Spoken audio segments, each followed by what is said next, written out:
So yeah, my name's Sam and this is my 2012 Toyota Hilux. It started off as a standard SR5 model, picked it up from the dealership second hand, had 60,000 Ks on it. I've put some miles on it and I've made a fair bit of changes. We'll start here at the front. I put a rival bar on it, worn winch, made a custom bash plate for it, and then we've gone up and I've done a modified, it actually is a Tonka bonnet scoop, which is actually functional. So this actually does go into the standard snorkel air vent, and it actually has vents cut out to let the hot air out. I've changed the flares. These flares are the same as a N70 Hilux, but they have the molds like the newer N80s.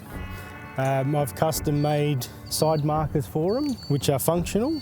Made my rock sliders. We've gone with dynamic 17-inch steel wheels with Maxxis tyres. I've got 2-inch lift front and rear, and that's a tough dog suspension. Obviously, we can see the paint. Raptor coated it. This is the second iteration. Basically, first I wanted to learn how to wrap a vehicle, and I wrapped it orange first, and then did the whole Tonka graphics and stuff. And that sort of faded away after a couple years. And I went, you know what? I've seen this Raptor coating, bed liner, and I went, I'm going to give that a go.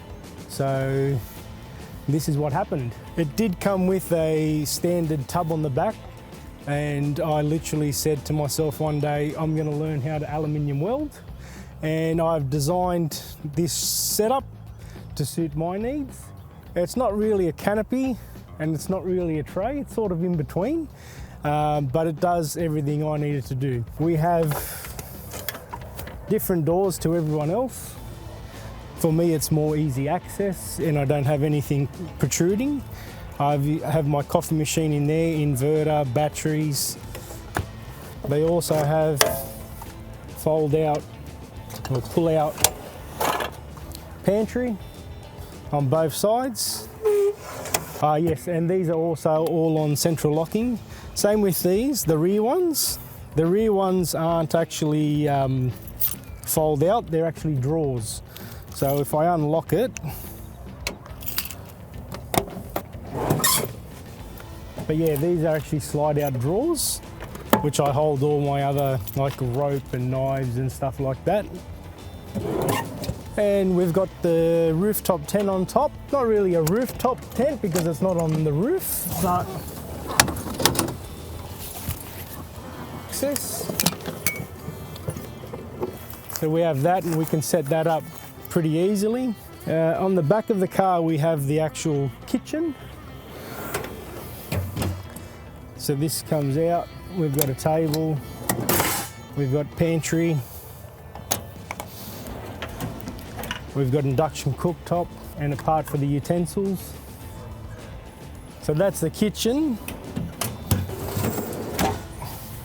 On this side here we still have the same, the drawers pop out. These unfold, and we've got all our tools and stuff easy to access.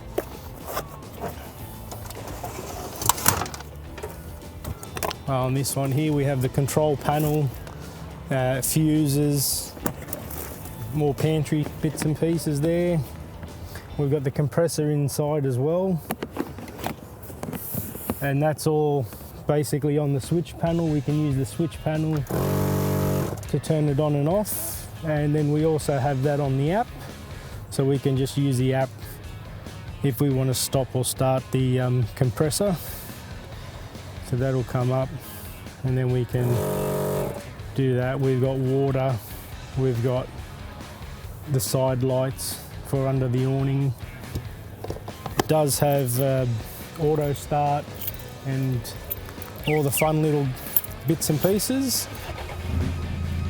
Car starts, then the car will start. So on these colder mornings, you can have the heater on and get the car nice and toasty. So on this side here, we have a lot of different features. We have our winch down here on a button, and then we actually have it on the steering wheel. So as you're driving, you can literally winch yourself in and still have both hands on the steering wheel. And we've got the compressor for the lockers, so it's front and rear locked as well.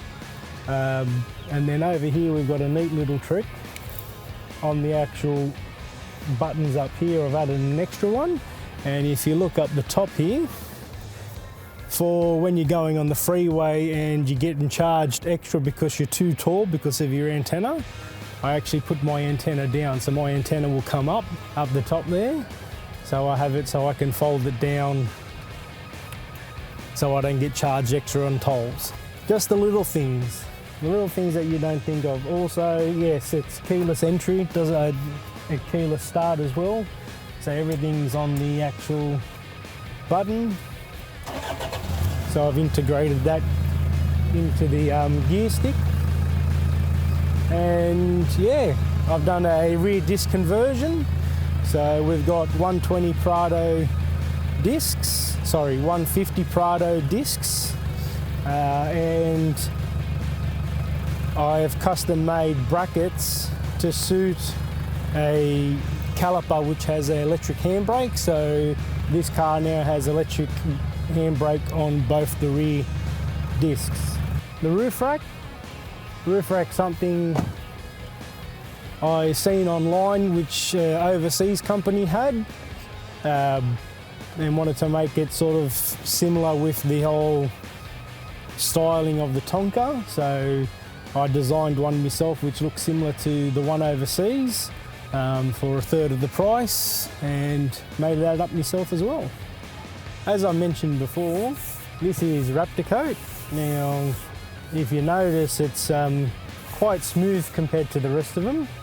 So basically what I did was I got the standard 4-litre Raptor kit, and in each bottle I just continued to add reducer and sprayed out a bit at a time in a normal paint gun to get the texture that I wanted. Now, it also depends on how quick you move the gun to get a smooth finish.